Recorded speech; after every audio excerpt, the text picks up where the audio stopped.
وهذه مفرد قريب نقول This is my phone. ده موبايلي في ايدي وبتكلم عليه. This is my friend. دي صاحبتي قريبة مني وبتكلم عليها. طب كلمة that بتستخدم مع المفرد البعيد ومعناها ذلك أو تلك. هشاور على العربية اللي واقفة هناك وأقول That is my car.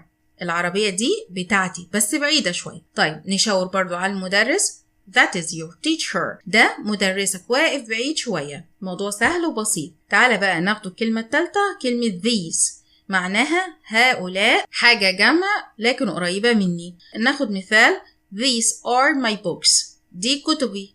طيب these are nice shoes.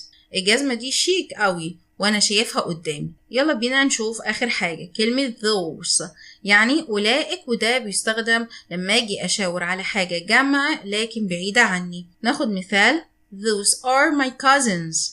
دول قرايبي بس واقفين بعيد عني، عيال عمي دول. وبس كده. تعالى بقى ده وقتك يا بطل، كمل معايا الجمل دي بضمير الإشارة المناسب. Space is my bag. الشنطة في إيدي خلي بالك. نقول إيه؟ This is my bag. طيب is my cat. القطة قاعدة جنبي. نقوله إيه؟ This is my cat.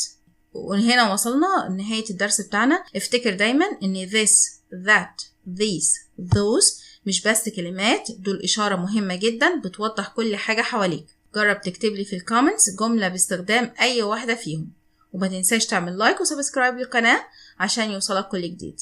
استودعكم الله والسلام عليكم ورحمة الله وبركاته.